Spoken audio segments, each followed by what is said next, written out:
నెల్లూరు ప్రభుత్వ జనరల్ ఆసుపత్రిలోని చిన్నపిల్లల ఇంటెన్సివ్ వార్డులో ఆదివారం రాత్రి అగ్ని ప్రమాదం చోటు చేసుకుంది. ఆదివారం సాయంత్రం 6 గంటలకు చిన్నపిల్లల ఇంటెన్సివ్ వార్డులోని ఏసీలో షార్ట్ సర్క్యూట్ జరిగింది. ఆ సమయంలో 15 మంది పిల్లలతో పాటు తల్లులు, ఇతర సహాయకులు మొత్తం 35 మంది ఉన్నారు. ఏసీలో మంటలు రాగా అవి 2 పడకలకు వ్యాపించి కాలిపోయాయి. ఆ పడకలలో చిన్నపిల్లలెవరూ లేకపోవడంతో ప్రాణాపాయం తప్పింది. ఈ సంఘటనపై పురపాలక శాఖ మంత్రి పొంగూరు నారాయణ ఆరా తీశారు. పరిస్థితి చక్కదిద్దాలని ఆదేశించారు. ఉగాది ఉత్సవాల నేపథ్యంలో ఈ నెల 16వ తేదీ నుంచి 20వ తేదీ వరకు శ్రీశైలం మల్లన్న స్పర్శ దర్శనాలు పూర్తిగా రద్దు చేసి అందరికీ అలంకార దర్శనాలు మాత్రమే అందుబాటులో ఉంచుతున్నట్లు పాలక మండలి చైర్మన్ పోతుగుంట రమేష్ నాయుడు, ఈవో శ్రీనివాసరావు సంయుక్తంగా వెల్లడించారు. కర్ణాటక రాష్ట్రానికి చెందిన 63 భక్త బృందాలు, స్వచ్ఛంద సేవా సంఘాలు ప్రతినిధులతో సమీక్ష సమావేశం నిర్వహించారు. మార్చి 6 నుంచి 15వ తేదీ వరకు రోజుకు 4 విడతలుగా ప్రతి స్లాటుకు 1500 టికెట్లు, కరెంటు బుకింగ్ ఆన్లైన్ లో 500 టికెట్లు భక్తులకు అందుబాటులో ఉంచనున్నట్లు పేర్కొన్నారు.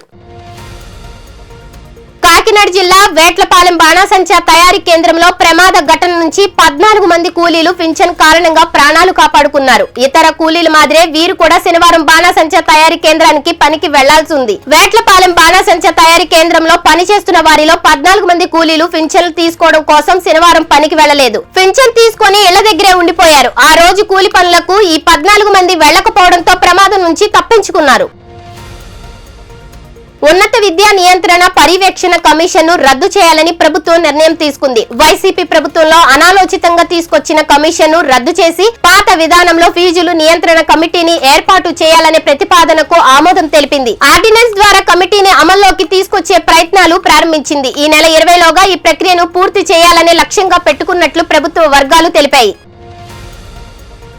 కాకినాడ జిల్లాలో జరిగిన భారీ బాణాసంచా పేలుడు పలువురు మృత్యువాత చెందిన నేపథ్యంలో ఉమ్మడి పశ్చిమ గోదావరి జిల్లాలో పోలీసులు, రెవెన్యూ, అగ్నిమాపక సిబ్బంది ఆదివారం తనిఖీలు నిర్వహించారు. ఏలూరు జిల్లాలో ఎస్పీ ప్రతాప్ శివకిషోర్, నూజివీడు డీఎస్పీ కేవీవీఎన్వీ ప్రసాద్ ఆదేశాల మేరకు ఆదివారం తనిఖీలు నిర్వహించారు. దుకాణంలో ఉన్న నిల్వ రికార్డులను పరిశీలించి నిబంధనలకు విరుద్ధంగా దుకాణంలో నిల్వ ఉంచిన సుమారు 30 లక్షల విలువైన బాణాసంచాను గుర్తించి స్వాధీనం చేసుకున్నారు.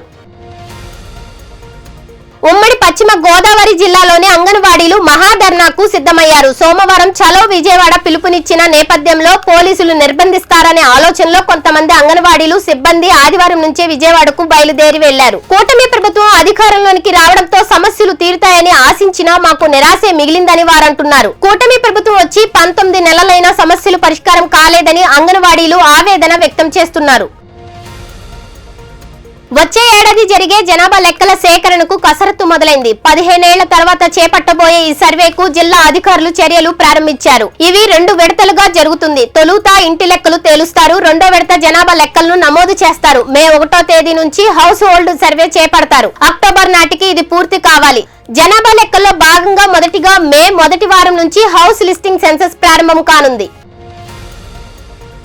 దివ్యాంగులకు ప్రయోజనాలు కల్పించే దిశగా ప్రభుత్వం చర్యలు చేపడుతుంది. ఇప్పటి వరకు 50% రాయితీతో ఆర్టీసీ బస్సులో ప్రయాణం చేసే దివ్యాంగులకు 100% ప్రయోజనాలు కలిగేలా ఇంద్రధనుసు పథకం ద్వారా శ్రీకారం చుట్టింది. ఉగాది కానుకగా ఉచిత బస్సు ప్రయాణాలకు విధి విధానాల రూపకల్పనలో ప్రభుత్వం నిమగ్నమైంది. ప్రభుత్వం ఆర్టీసీ బస్సుల్లో దివ్యాంగులకు, మహిళలకు కల్పించినట్లుగా ఉచితంగా ప్రయాణాలకు అవకాశం కల్పించేలా చర్యలకు ఉపక్రమించింది. దీంతో వేలాది మంది దివ్యాంగులకు ఇది మేలు చేకూర్చనుంది.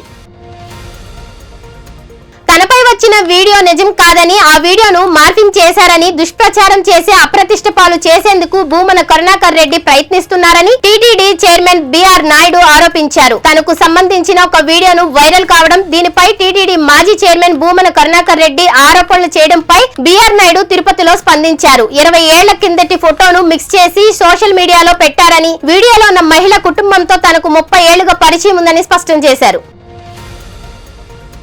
Eluru municipal corporation deputy mayor గా 12వ డివిజన్ కార్పొరేటర్ కర్రి శ్రీనివాసరావు ఏకగ్రీవంగా ఎన్నికయ్యారు. నగరపాలక సంస్థ కార్యాలయంలో మేయర్ నూర్జహాన్ అధ్యక్షతన జరిగిన పాలక మండలి సమావేశంలో డిప్యూటీ మేయర్ గా శ్రీనివాసరావును మాజీ డిప్యూటీ మేయర్ పప్పు ఉమామహేశ్వరరావు ప్రతిపాదించగా కార్పొరేటర్ తంగిరాల అరుణ బలపరిచారు. సభ్యులు మద్దతు ప్రకటించడంతో ఎన్నికల ప్రత్యేకాధికారి విశ్వేశ్వరరావు డిప్యూటీ మేయర్ గా శ్రీనివాసరావును ప్రకటించారు.